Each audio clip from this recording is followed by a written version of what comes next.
سب سے پہلے بارگاہ رسالت مآب صلی اللہ تعالی علیہ وآلہ وسلم میں ہدیہ درود پیش کریں اور پڑھیں۔ اللہم صلی علی سیدنا و شفیعنا و مولانا محمد بارک وسلم، صلاۃ و سلام علیک یا سیدی یا رسول اللہ صلی اللہ تعالی علیہ وآلہ وسلم۔ معزز حاضرین و حاضرات و ناظرین و ناظرات،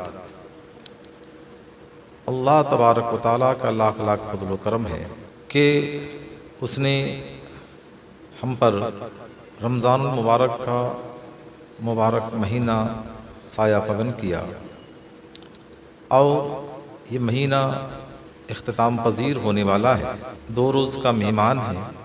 خوش نصیب ہیں وہ حضرات جنہوں نے ماہ مبارک کا احترام کیا اور اللہ عز و جل کے ارشادات کو نگاہوں میں رکھ کر کے اس پر عمل پیرا ہو کر اپنے اوقات کو گزارے۔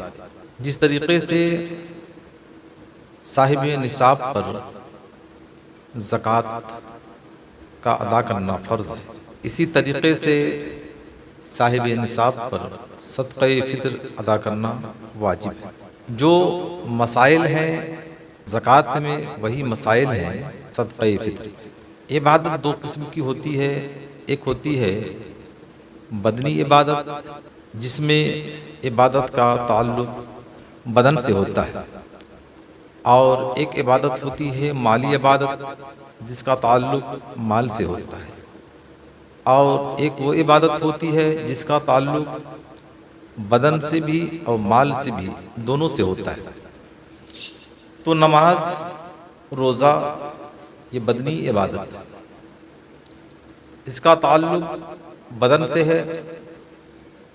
زکوٰۃ، صدقہ فطر یہ مالی عبادت ہے، اس کا تعلق مال سے ہے۔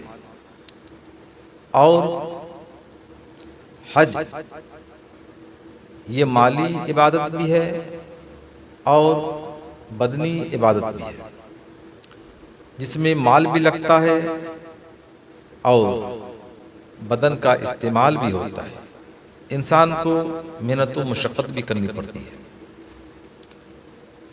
تو میں عرض کر رہا تھا کہ جس طریقے سے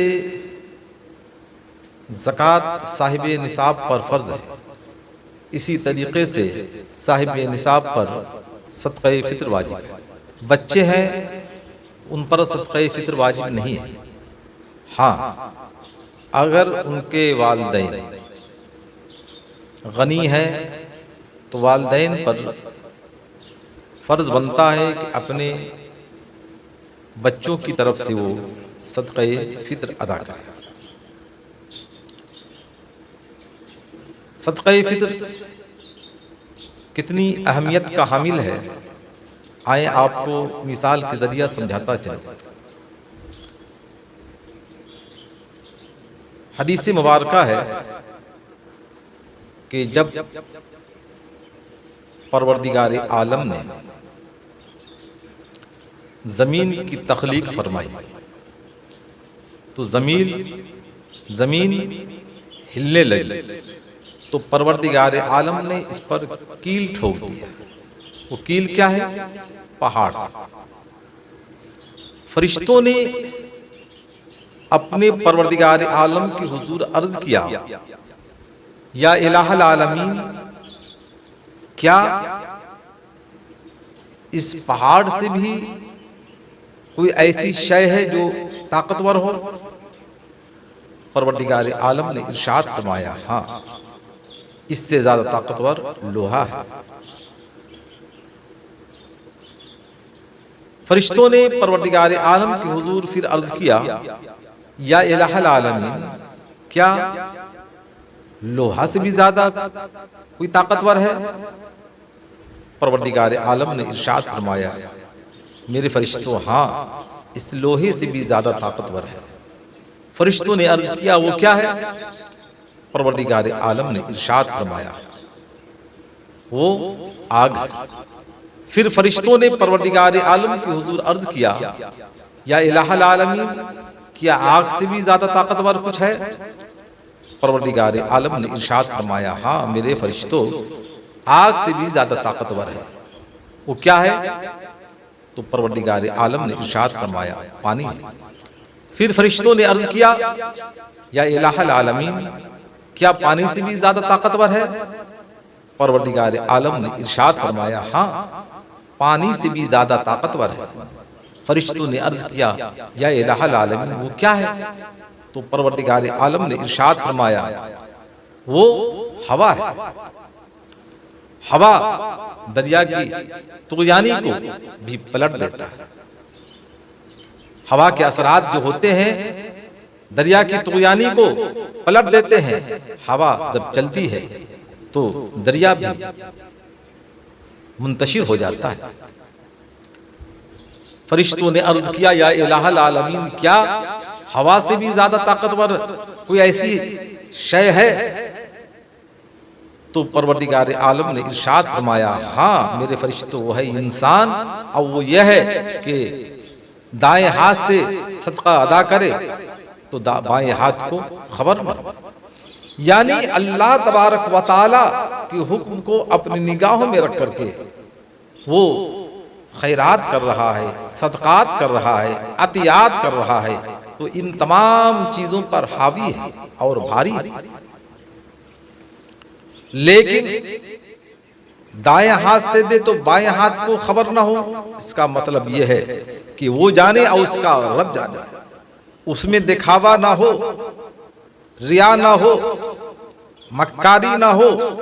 اگر ریاکاری آ گئی، دکھاوا آ گیا تو پروردگار عالم اس کے اس صدقات و خیرات کو اس کے منہ پر مار دیتا ہے۔ حتیٰ کہ آپ نماز پڑھتے ہو، نماز کے اندر بھی دکھاوا نہیں ہونا چاہیے۔ لیکن جو انسان لوگوں کے سامنے نماز اس لیے پڑھتا ہے تاکہ لوگ اسے نمازی سمجھیں، تو اس کی نماز اس کے منہ پر مار دی جاتی ہے۔ آئیں اصل بات میں آپ کے سامنے پیش کرتا چلوں کہ صدقہ فطر پروردگار عالم نے کیوں واجب کیا؟ تو صدقہ فطر اس لیے واجب کیا کہ ہم رمضان المبارک کے مبارک مہینے میں نماز تو پڑھتے ہیں، روزہ رکھتے ہیں، قرآن کی تلاوت کرتے ہیں، لیکن جو انسان لغویات سے اعراض نہیں کرتا، جو انسان فضولیات سے اعراض نہیں کرتا یعنی نہیں بچتا، تو صدقہ فطر ادا کرنے سے اللہ تبارک و تعالی اس کی اس کمیوں کو دور فرما کر اس کی نمازوں کو منزہ و مبرہ فرماتا ہے، اس کے روزوں کو صاف و شفاف فرماتا ہے، اس کی قرآن کی تلاوت کو ظاہر و باہر فرماتا ہے۔ اور حدیث پاک ہے، اللہ کے پیارے حبیب سرور کونین محمد عربی محمد مصطفیٰ صلی اللہ تعالی علیہ وسلم نے ارشاد فرمایا کہ انسان جب صدقہ کرتا ہے تو اس کی عمر بڑھا دی جاتی ہے۔ ایک سوال پیدا ہوتا ہے کہ انسان کی عمر تو متعین ہے، لیکن بڑھانے کا جو معاملہ ہے یہ بات سمجھ میں نہیں آ رہی ہے۔ تو اس کا مطلب یہ ہے کہ جو زندگی ہے وہ تو محدود ہے، لیکن اسی زندگی میں وہ ایسا کام کر لیتا ہے کہ جو انسان اس سے ڈبل زندگی والا نہیں کر پاتا۔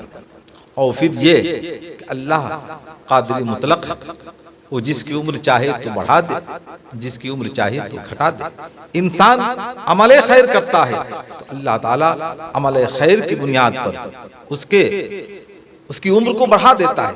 حضرت داؤد علیہ الصلوۃ والتسلیم کا مبارک زمانہ ہے، ایک نوجوان ہے جو ہمیشہ آپ سے محبت کرتا تھا، اور جب تک آپ سے ملتا نہیں وہ اپنے گھر کو نہیں جاتا تھا۔ جب صبح سویرے اٹھتا تو آپ کی زیارت کرتا، آپ کو سلام کرتا، آپ سے مصافحہ کرنے کے بعد واپس جاتا۔ اس کی شادی ہوئی، اور جس دن شادی ہوئی وہ آیا آپ سے ملنے کے لیے۔ حضرت اسرائیل علیہ الصلوۃ والتسلیم حضرت داؤد علیہ الصلوۃ والتسلیم کے بغل میں بیٹھے ہوئے ہیں. وہ انسان مصافحہ کیا، سلام کر کے چلا گیا. حضرت اسرائیل علیہ الصلوۃ والتسلیم نے حضرت داؤد علیہ الصلوۃ والتسلیم سے عرض کیا یہ کون سا انسان ہے؟ تو حضرت داؤد علیہ الصلوۃ والتسلیم نے پوری کیفیت ان کے سامنے پیش کیا. حضرت اسرائیل علیہ الصلوۃ والتسلیم نے کہا اب اس کی زندگی کے صرف 6 دن رہ گئے ہیں. حضرت داؤد علیہ الصلوۃ والتسلیم خاموش رہے. 6 دن کا عرصہ گزر گیا، 6 مہینہ گزر گیا. پھر حضرت اسرائیل علیہ الصلوۃ والتسلیم تشریف لائے. حضرت داؤد علیہ الصلوۃ والتسلیم نے فرمایا کہ آپ نے تو کہا تھا فلاں کی عمر جو ہے صرف 6 روز رہ گئی، اب 6 مہینہ بھی گزر گیا، اس کی اب تک موت نہیں آئی. حضرت اسرائیل علیہ الصلوۃ والتسلیم نے عرض کیا کہ حضور اس نے صدقہ عطا کیا، ایک غریب مسکین کو اس نے صدقہ دیا، اور اس غریب مسکین نے پروردگار عالم کی حضور دعا کیا یا اللہ اس کی عمر کو طویل فرما دے. تو اس سائل کی دعا کی بدولت پروردگار عالم نے اس کی عمر میں اضافہ فرما دیا اور 6 دن کی جگہ 60 سال کر دیا. اور پروردگار عالم نے اپنی طرف سے 10 سال اور بڑھا دیا، اس کی عمر 70 سال ہو گئی. اللہ اکبر. تو یہ فائدہ ہے صدقہ فطر کا. اور پھر یہ کہ عید کا جو موقع ہے تو انسان صدقہ فطر ادا کرتا ہے تو غریبوں کی اس سے مدد ہوتی ہے. جس کے گھر میں ضرورت کی چیزیں نہیں ہوتی ہیں، صدقہ فطر دینے کے بعد وہ اپنی ضرورت کی چیزیں حاصل کر کے اپنا عید بحسن و خوبی منانے کا اسے بہترین موقع ملتا ہے. تو لہٰذا ہر ایک کو چاہیے کہ صدقہ فطر ادا کرے، اور صاحب نصاب پر صدقہ فطر واجب ہے. اور جو بچے ہیں اور تو ان پر تو واجب نہیں ہے، لیکن گھر والے جو ہیں ان کی ذمہ داری بنتی ہے کہ بچوں کی طرف سے صدقہ فطر ادا کرے. پروردگار عالم کی حضور دعا ہے کہ پروردگار عالم ان باتوں پر عمل کرنے کی توفیق عطا فرمائے. السلام علیکم ورحمۃ اللہ وبرکاتہ.